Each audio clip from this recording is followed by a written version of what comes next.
After writing the 2015 action hit Sicario, Taylor Sheridan was asked to change a massive part of the story, and it's a great thing that he said no. In the years before Sheridan created his neo-Western television empire, he worked as a screenwriter, creating scripts for movies like Hell or High Water. What may be one of his very best movies, however, was Sicario. It tells the story of Kate Mesa, an FBI agent who joins a special forces team designed to take out a cartel boss at the US-Mexico border. These days, Sheridan is often recognized for his television series like Yellowstone or Landman, but his movies are just as notable. Sicario, in particular, is a movie that is still being talked about 10 years after its initial premiere because it has made such an impact of audiences. With a 92% on Rotten Tomatoes, viewers were blown away by the fast-paced action and intensity of the film. It's the type of story that grips you right away and doesn't let go until the credits roll. Sicario earned itself a sequel and may get a third film in the near future. Taylor Sheridan was asked by a producer to replace Kate's role with a male character. Changing Kate's gender would have changed the entire film. In an interview with Variety, Sheridan confirmed that producers requested the character of Kate be changed to a male character so that a particular actor could take on the role. Sheridan explained that, "I used a couple of strong adjectives in my reply and haven't spoken to him since," implying that he immediately shut down the idea. Producers seemingly continued to push the idea, but in the end, the role of Kate remained female and was perfectly portrayed by Emily Blunt.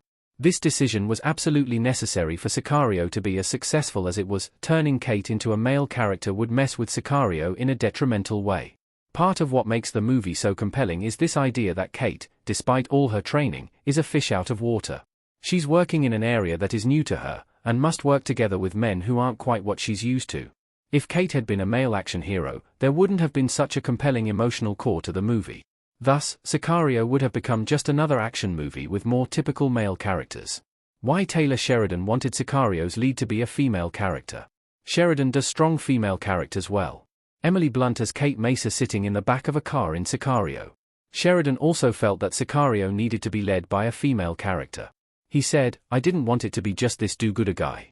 I wanted it to be someone that had sacrificed a tremendous amount to achieve her position of respect and authority, and I wanted to see the consequences on her face."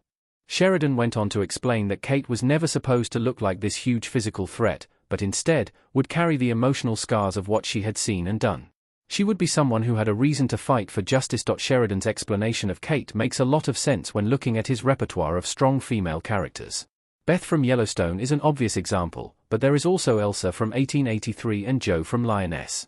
Sheridan's heroines do have physical prowess, but more importantly, they are wise. They have seen things that allow them to set boundaries and fight for what they believe in. They are able to balance the emotional turmoil of hard situations in a way that male characters can't. Ultimately, this is what makes Sicario so memorable and so lauded.